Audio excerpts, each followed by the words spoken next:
सबसे पहले तो देखिए, मैं हम लोग पार्टी के हमारे नेता आदरणीय नीतीश बाबू के प्रति आभार प्रकट करना चाहेंगे। आप जानते हैं कि मैं 1982 से पब्लिक लाइफ में हूँ। यही मई के महीने में मैं सिविल सर्विस कंप्लीट किया था 1982 में, और आज 40 साल के बाद फिर आपके सामने में हैं।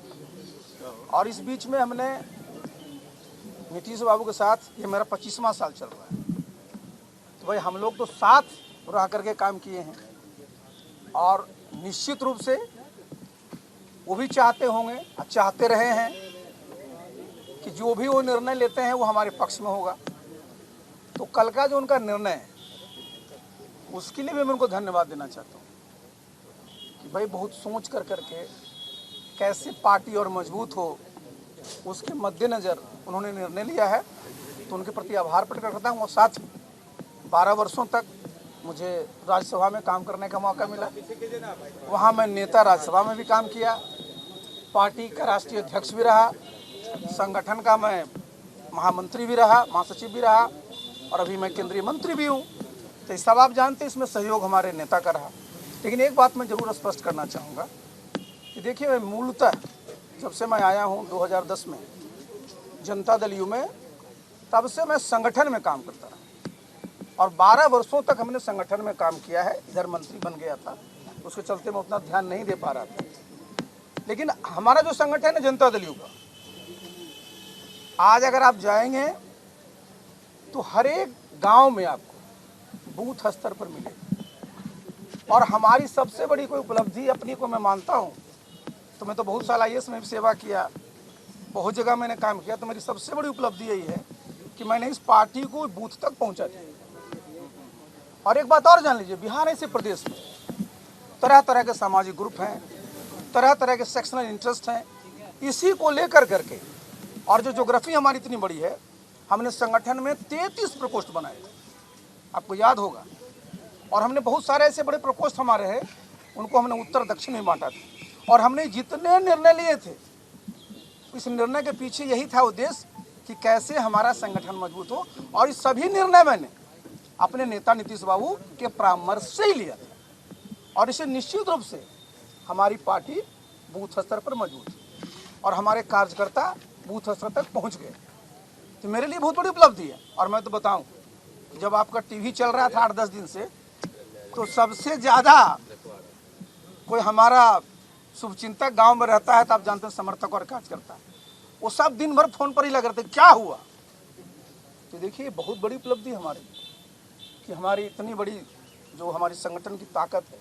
आज भी मैं जब कई महीनों से उनके बीच नहीं जा पाया, तो वो लोग एक्टिव रहे हैं। तो मैं तो अपना जो हमारा प्रदेश का जो नेतृत्व है, प्रदेश अध्यक्ष हैं पार्टी के, उनसे मैं अनुरोध करूँगा, 2-3 अनुरोध। देखिए, अब तो संगठन में मुझे काम करना ही है, क्योंकि पार्टी अपनी है, मजबूती इसको देनी है। तो संगठन को मजबूत करने के लिए जो निर्णय लिए गए कि 33 प्रकोष्ठ बनाया गया था, अब इन लोगों ने उसको 12-13 कर दिया। अरे साहब, बढ़ता है, 33 को 53 पर ले जाइए, लेकिन घटाते क्यों। तो मैं तो अनुरोध करूंगा कि 33 जो प्रकोष्ठ हमने उसमें बनवाए थे, उन सबको पुनर्जीवित करें सबसे पहला। क्योंकि हमारे बहुत सारे अध्यक्ष हैं, बहुत सारे हमारे साथी हैं, सब जगह काम कर रहे हैं साहब, आप और बनाइए। और बहुत जो बड़ा बड़ा हमारा जो प्रकोष्ठ है, जिसमें उत्तर और दक्षिण था, उसको भी करिए। और मैं तो संगठन का आदमी हूँ जी, अब तो मैं समय भी ज़्यादा उसी पर ही दूंगा। तो जहाँ भी हमारे साथ संगठन में बुलाएंगे, मैं हमेशा उपलब्ध रहूँगा। तो मैं आपके माध्यम से हमारे जितने संगठन के साथी हैं, बूथ स्तर से लेकर के केंद्रीय स्तर तक, सबके प्रति मैं आभार प्रकट करना चाहूँगा, उनके स्नेह के लिए, उनके सहयोग के लिए। और अपने नेता आज नीतीश बाबू के प्रति भी आभार प्रकट करता हूं, और उनको मैं बहुत बहुत धन्यवाद। मंत्री बने रहेंगे क्या आप? मंत्री बने रहेंगे? लोकसभा की तैयारी? देखिए, ऐसा है ना, हमसे कोई नाराज क्यों होंगे जी। मैंने आज तक तो कोई काम ही नहीं किया किसी को नाराज करने का। मैं तो कभी ऐसा काम ही नहीं करता हूं कि कोई नाराज हो, बल्कि जो नाराज रहते हैं, कोई नाराजगी की बात पता चल जाती है, मैं उसे दूर करता हूं। तो ये तो बताया ना आपको कि नेता की सोच है, नेता ने सोचा होगा कि कैसे पार्टी और मजबूत हो, प्लस वो भी सोचे होंगे कैसे हमारा, मेरे बारे में, कि उनका कैसे आगे अच्छा हो। ये मैं कैसे कह सकता हूँ? सर मंत्री बने रहेंगे क्या? क्या केंद्रीय मंत्री बने रहेंगे? मंडल में क्या आप बने रहेंगे क्योंकि क्या आप इस्तीफा देंगे? अच्छा सुनिए बता दें। आज आप जानते हैं, ये बड़े अच्छे आपने बात बताई। हमारा कार्यकाल आप जानते हैं कि 6 या 7 जुलाई तक, एग्जैक्ट डेट हमको नहीं पता। और माननीय मुख्यमंत्री जी की सहमति से मैं मंत्री बना था 7 जुलाई को। और आप जानते हैं मंत्रिमंडल में कोई रहता है तो मंत्री बनाने का जो विशेषाधिकार है वो आदरणीय प्रधानमंत्री जी का होता है। तो मैं तो दिल्ली जब जाऊंगा तो निश्चित रूप से भेंट होगी, बातचीत करेंगे। तो हमारा तो भाई आप सामने जब है कि जब संगठन का काम करना है तो संगठन का काम करेंगे। बाकी तो देखिए एक बात मैं बता देता हूँ, मैंने आज तक जो भी मुझे जिम्मेवारी मिली, चाहे मैं सिविल सर्विस में था तब या मैं इधर था तब, मैं अपने काम को मजबूती से करता हूँ और पूरी ईमानदारी से करता हूँ, पूरी निष्ठा से करता हूँ।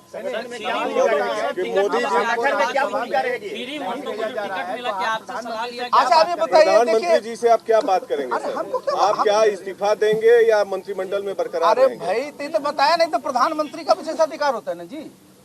तो हम तो उनके पास जाएंगे कि सर मेरे लिए क्या आदेश है। 2 नियम है सर, एक कि आपका कार्यकाल 7 जुलाई तक या 6 जुलाई तक है, दूसरा उसके बियॉन्ड आप 6 महीना और रह सकते हैं प्रधानमंत्री के विशेषाधिकार पे। तो क्या आप दोनों में से क्या चुनना चाहते हैं, या तीसरा कि आप इस्तीफा देना चाहते हैं?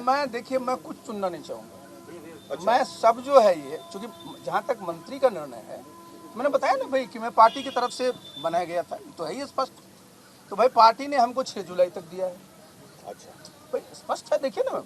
और चूंकि प्रधानमंत्री है, प्रधानमंत्री तो कभी इस्तीफा मांग सकते हैं, तो हम भी इस्तीफा दे सकते हैं। ये तो सारी चीजें, लेकिन हम तो चूंकि हमारे सब सर्वमान्य नेता हैं सब लोग, उसे बात करेंगे ना। पार्टी ने कोई आदेश नहीं दिया है अभी आपको? पार्टी ने हमको तो कभी कोई आदेश दिया ही नहीं आज तक। आपको ये नहीं कहा कि आरसीपी जी आपका टिकट कट रहा है तो आप केंद्रीय मंत्रिमंडल से इस्तीफा दे दें? सुनिए, हमको जिस मिनट करेंगे तो दिल्ली जाने में कितना सेकंड लगता है, तुरंत। दूसरी बात अरे कोई नहीं, देखिए नहीं मैंने क्या बताया, चूंकि मैं अभी मंत्री हूँ, तो मंत्री तो फाइनली मैंने बताया प्रधानमंत्री का, मैं तुमसे सर दूसरा सवाल ये है, सबसे अच्छे हैं क्या ललन सिंह से आपके संबंध अच्छे हैं? अरे आज ही से संबंध अच्छा ललन जी से, सवाल पूछते जमाने से। आप चल गए पिछले बार, अरे बेगूसराय मुंगेर में जब नॉमिनेशन होता क्या था जी, हम ही ना थे। हमारा संबंध कभी खराब हुआ? अभी भी ठीक है। अरे फर्स्ट क्लास है यार। हमारे तरफ से मैं किसी से न संबंध खराब करता हूँ न संबंध विच्छेद। सर एक और सवाल है, 2019 में मुख्यमंत्री नीतीश कुमार जब राष्ट्रीय अध्यक्ष थे जेडीयू के, उन्होंने डिमांड किया था कि प्रोपोर्शनल रिप्रेजेंटेशन होना चाहिए यूनियन कैबिनेट में, मतलब मोदी सरकार में सांकेतिक भागीदारी नहीं होनी चाहिए। पिछले साल सांकेतिक भागीदारी के रूप में आप एक बने, तो क्या आपको लगता है कि फिर से नीतीश जी को एक सांकेतिक भागीदारी लेके मंत्रिमंडल में रहना चाहिए, या और प्रोपोर्शनल रिप्रेजेंटेशन होना चाहिए? जैसे कि आपने कहा कि अति पिछड़ी जाति है, सोशल सेगमेंट है, सेक्शनल इश्यूज है, तो क्या उनका भी रिप्रेजेंटेशन होना चाहिए? क्योंकि बीजेपी कोटे से अपर कास्ट का डोमिनेंस है केंद्रीय मंत्रिमंडल में बिहार से, तो क्या आपको लगता है कि उस समाज का भी रिप्रेजेंटेशन होना चाहिए? देखिए आपने 2 बातें की। एक आपने कहा कि साहब, पहला बात कहा आपने प्रोपोर्शनल रिप्रेजेंटेशन। हाँ, देखिए एक बात जरा समझिए जरा, एक बात जरा समझना बहुत जरूरी है। जब हमारे नेता आदरणीय नीतीश बाबू, आदरणीय जॉर्ज साहब स्वर्गीय, जब केंद्र में मंत्री थे, तो उस समय का जरा लोकसभा का आप देख लीजिए, जो वहाँ पर जो उनका बनावट थी, सबसे बड़ी पार्टी भारतीय जनता पार्टी थी, 180, 81, 82 सीट थी, सभी अलायंस पार्टनर थे। आज जो है भारतीय जनता पार्टी सबसे बड़ी पार्टी, और उनका 303 उनका एमपी है। तो मैंने जिस दिन मैंने ओथ लिया था उस दिन आप लोगों ने सवाल मुझसे पूछा था, और कहा था मैं आज भी उसी पर कायम हूं। देखिए 303 है उनका, उनको क्या आवश्यकता है किसी को बनाने की? लेकिन वो तो उनकी सदा सहायता है और उदारता है। उन्होंने कहा कि नहीं भाई, आप चूंकि हमारे पार्टनर हैं। एक मिनट, आप तो प्री पोल अलायंस है। नहीं, एक मिनट, कि भाई आप जो है आइए यहाँ रहिए, जिससे कि लगे कि नहीं भाई आप लोग का भी प्रतिनिधित्व है। यहाँ तक प्री पोल अलायंस है तो सही है, लेकिन उनका तो भाई एब्सोल्यूट अपना 303 है। तो इसलिए देखिए, इसमें जो लोग थ्योरी देते हैं ना प्रोपोर्शनल रिप्रेजेंटेशन वाले, इनका कोई काम नहीं रहता। इनका काम रहता है सिर्फ कैसे झगड़ा लगाएं, झगड़ा बढ़ाएं। तो नीतीश जी भी गलत बोले उस समय, इसका मतलब जो भी बोले हो जी, नीतीश जी गलत बोले 2019 अरे हम जो भी बोले, मैं बता रहा हूँ, मैं नाम किसी का नहीं लेता हूँ, लेकिन मैं बात बता रहा हूँ कि ये स्वीकार करना पड़ेगा कि 2019 में 303 था और जिस समय ये लोग थे उसमें कितना था, 181 था। आप प्रोपोर्शनल प्रेजेंटेशन कर दीजिएगा, आपको बुला लिया, ये बहुत बड़ी बात है। इस बार क्या कारण रहा? अरे हम कैसे बोल सकते हैं जी? मैंने अरे सुनिए, ललन सिंह की नाराजगी। अरे कहा हमको बता दे, ललन जी हमसे काल नाराज रहेंगे जी? ललन जी हमसे कागले नाराज रहेंगे? वो लोकसभा के नेता है, हम राज्यसभा में, तो हमसे नाराज क्या रहेंगे? सर, टिकट काटने से पहले कोई बात हुई थी?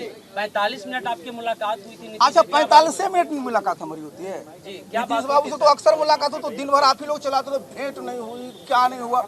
अरे मिलते हैं तो कितनी बातें होती हैं जी। संगठन में जब आप लोगों ने चलाया तो मुझे पता चला। संगठन में क्या भूमिका रहेगी? अच्छा सुनिए, अच्छा मुख्यमंत्री जी तो बता दीजिए, मेरे नेता जब बुलाएंगे तो हम नहीं जाएंगे जी। अरे गजब बात है भाई। जेडीयू में दो तरह के धड़े हैं सर। जेडीयू में कोई धड़ा नहीं, जेडीयू में एक नेता है, एक पार्टी है, कोई धड़ा फड़ा नहीं। फिरू महतो के नामांकन में जाइएगा सर? क्या चीज? फिरू महतो के नामांकन में जाइएगा? बुलाएगा तो जरूर जाएंगे। संगठन में आप तो संगठन में है, जाना चाहिए आपको। अभी संगठन में कहाँ है जी? तो पार्टी में है ना। मतलब अभी तो मंत्री भी हैं। संगठन में आप किस भूमिका में रहे? संगठन में तो मैं भूमिका में क्या, उसमें तो हम अरे कुछ नहीं, साधारण काज करता था ही ना जी, लेकिन बूथ तक तो हमरे खड़ा किया हुआ है। ये बताइए, आखिरी सवाल, हाँ कौन आपको बुलाएंगे तब आप नामांकन में जाएंगे, नीतीश जी या ललन बाबू? देखिए, ये हम आपको काहे बताइए। देखिए हमारे, सुनिए, आप लोग के मन में जो तरह तरह की बात है, मैं अपने मन में कुछ नहीं रखता, बहुत मैं साफ रहता हूँ, और मैं जहाँ रहता हूँ मजबूती से रहता हूँ, और मैं 2+2 4 बोलता हूँ। एक बात बताइए, 2+2 में कभी 5 एक बात बताइए, आरसीपी जी, क्या आपको लग रहा है कि सजा दे रहे हैं नीतीश कुमार? हमको काहे सजा देंगे? हमारे नेता तो हमारा अच्छा करने के लिए कर देंगे ना। अरे तो ठीक ठाक ये है जीवन में जी, मैंने बताया ना, मैं तो 40 साल से इसमें हूँ। सर एक और सवाल, जेडीयू को बीजेपी के साथ रहना चाहिए कि आरजेडी के साथ जाना चाहिए? देखिए मैं तो इसका पक्ष धर रहा हूँ कि भाई हम लोग आज नहीं, 1996 से बीच में कुछ दिन छोड़ दीजिए, अलायंस रहा है, उसमें क्या बार बार डिबेट। आपको लग रहा है नीतीश कुमार जिस तरीके से चल रहे हैं, बिहार की राजनीति में लगातार बीजेपी के साथ उनका। अच्छा सुनिए, अरे इतना है ना, हाइपोथेटिकल सवाल है कि मिलेंगे तो ये बात होगी तो ये कहेंगे। बीजेपी के साथ नजदीकी चल रहा है और तेजस्वी के साथ नीतीश कुमार दिख रहे हैं, और विपक्ष के साथ में आपको लगता है कि नीतीश कुमार पलटी मारने वाले हैं? देखिए एक बात मैं बता दूं, ये बात मैंने एक बार नहीं कई बार स्पष्ट किया था, हाल में मैं जहानाबाद में भी स्पष्ट किया था कि देखिए जो अभी चुनाव हुआ था 2020, प्री पोल अलायंस एनडीए का 4 पार्टियों का था, आप सब जानते हैं, और उसी के आधार पर बहुमत मिला, और उसी पर हमारे नेता नीतीश बाबू मुख्यमंत्री बने। तो आज की तारीख में तो कायम है। नहीं, ये पलटी मारते हैं ना, राजा मास्टर है, बढ़ रही है। नहीं देखिए ऐसा है, 2 बार ऐसा हुआ है। नहीं देखिए मैंडेट मिला किसी चीज के लिए, पलटी मार के नहीं चलेंगे। देखिए प्री पोल अलायंस है, और मुझे जहाँ तक लगता है कि इसी बात नहीं करेंगे। नीतीश कुमार को आगे बीजेपी में भी जा सकते हैं? अरे यार मैं कह रहा हूँ जेडीयू में है तो फिर लग रहा हूँ कि जेडीयू। अच्छा, नीतीश कुमार जी को आप प्रधानमंत्री के उम्मीदवार के रूप में किस तौर पर देखते हैं? देखिए ये दिक्कत यहीं पर आती है, जरा समझिए, जरा इस बात को समझना बहुत जरूरी है। बताइए। दिक्कत यहीं पर आती है, लोग समस्या यहीं पर है कि जो लोग भी, आप जरा सोचिए प्रधानमंत्री में कितना चाहिए सीट जी? 273 चाहिए एमपी। हमारी कहाँ पर पार्टी है जी? बिहार में हम मैक्सिमम जीते हैं कितना? 20, अभी हमें 16। तो क्या चाहते हैं कि हमारे मुख्यमंत्री, यहाँ जो मजबूत मुख्यमंत्री हैं, भविष्य में कोई, अरे थर्ड फ्रंट आज सुनिए ना, अरे कितना दिन के लिए याद है आपको? अरे याद है तो नाम लिखाना थोड़ा है, बॉस का नाम तो इतना बढ़िया निकल दर्ज पर। अरे सुनिए जो आप, अरे नाम आप जरा सुन लो, आप जरा सुनिए, बिहार में सबसे लंबी अवधि के मुख्यमंत्री हैं, किसका नाम दर्ज है जी? तो नाम कितना देगा, दर्ज कराइए। एक सवाल है आरसीपी जी की, ये खबरें आई थी कि जब आप केंद्रीय मंत्रिमंडल में मंत्री बन गए थे तो उसमें नीतीश कुमार नहीं चाहते थे आपका बनना। अरे इस पर मैंने बताया ना, मैंने एक बार नहीं 20 बार मैं बता चुका हूँ कि भाई इस पर उनकी पूरी सहमति थी। और जब मैं मंत्रिमंडल में शपथ लेने जा रहा था तो ललन बाबू को ही बताया था, मेरा ललन बाबू मित्र ने जी, ऐसा नहीं ना, हम लोग बराबर बातचीत हो रही थी, इसलिए ये सब कुछ बात है। और भाई तो ये हम थोड़े बताएंगे जी। आरसीपी जी, ललन सिंह ने कहा कि आपको बहुत पार्टी ने दिया है, आप राष्ट्रीय अध्यक्ष बने, केंद्रीय मंत्री बने, आप संगठन के लिए आप काम करें। अच्छा सुनिए, मैंने कहाँ कहा कि पार्टी ने दी थी? मैंने तो बताया ही भाई कि मैंने तो जब भी मैंने बताया 2010, क्योंकि मैं बैठने वाला तो आदमी हूँ नहीं, मैं काम करते रहता हूँ। तो पार्टी ने जब भी जो मौका दिया मैंने किया है, और फिर मैंने बताया ना कि फिर काम शुरू होगा तो करेंगे उसमें।